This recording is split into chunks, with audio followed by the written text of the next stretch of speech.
Saya lagi di rumah deh guys. Jangan lupa like, comment, and subscribe.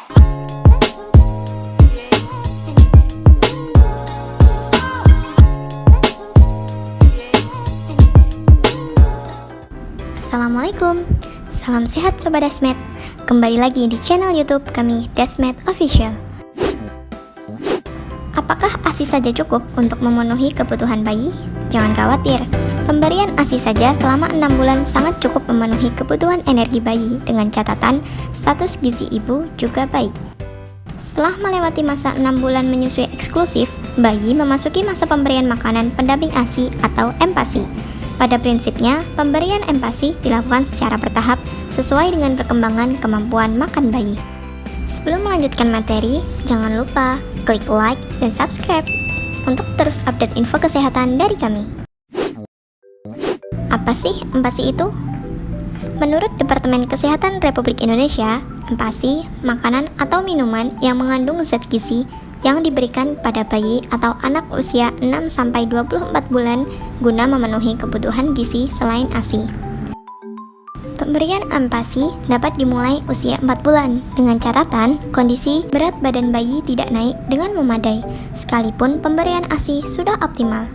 Dan yang kedua, bayi cepat terlihat lapar setelah mendapatkan cukup ASI. Kurang dari 4 bulan, bayi tidak direkomendasikan untuk diberikan makanan tambahan karena fungsi motorik lidah belum berkembang secara sempurna dan saluran pencernaannya dianggap belum matang untuk mencerna makanan padat.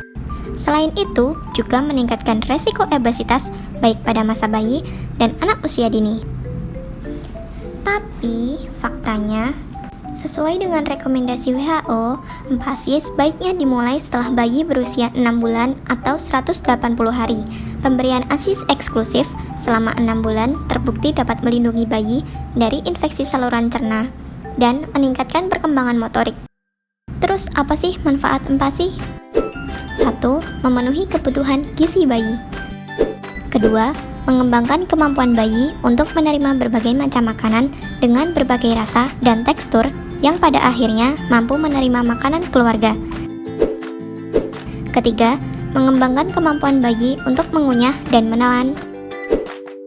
Yang keempat, menanggulangi dan mencegah terjadinya gizi buruk dan gizi kurang sekaligus mempertahankan status gizi baik pada bayi dan anak.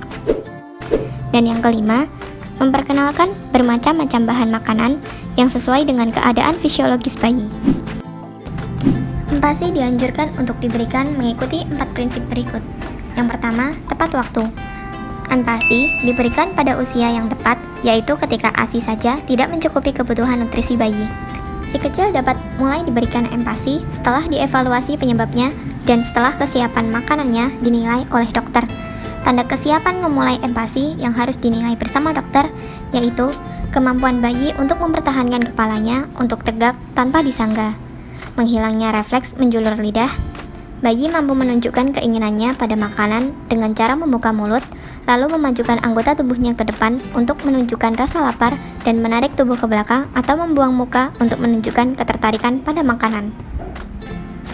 Yang kedua, cukup. Menu MPASI yang diberikan disarankan mengandung kebutuhan nutrisi yang tidak dapat dipenuhi lagi oleh ASI, terutama jumlah energi, protein, zat besi, dan zinc. Bisa kita tengok pada tabel panduan pemberian MPASI.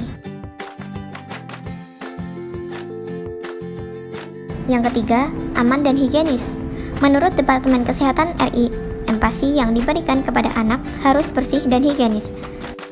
Pertama, mencuci bahan makanan dengan air yang mengalir. Kedua, mencuci kembali peralatan dapur dan peralatan makan anak sebelum dan sesudah digunakan. Ketiga, pemberian MPASI sesuai tahap tumbuh kembang. Dan yang keempat, tidak menyimpan sisa makanan yang tidak dihabiskan. 4. Diberikan dengan cara yang tepat. Dalam memberikan MPASI, ciptakan suasana makan yang menyenangkan, tidak ada paksaan, serta tidak ada distraksi seperti mainan dan perangkat permainan elektronik.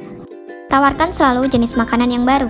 Terkadang butuh pengenalan 10-15 kali agar makanan dapat diterima dan dimakan oleh si kecil. Sajikan jenis makanan baru bersama dengan makanan yang disukai si kecil. Apakah ketika pemberian makanan pendamping ASI justru dikurangi? Jawabannya tidak. Frekuensi menyusui harus tetap dipertahankan sama dengan sebelumnya. Pemberian makanan padat juga sebaiknya dilakukan setelah bayi menyusui. Susui bayi saat bayi ingin menyusu tidak perlu dibatasi. Di awal empasi, ASI masih tetap sebagai sumber utama energi bayi. Oke, mungkin itu ulasan singkat mengenai empasi. Semoga bermanfaat dan sampai jumpa di episode selanjutnya. Stay tune terus ya. See you.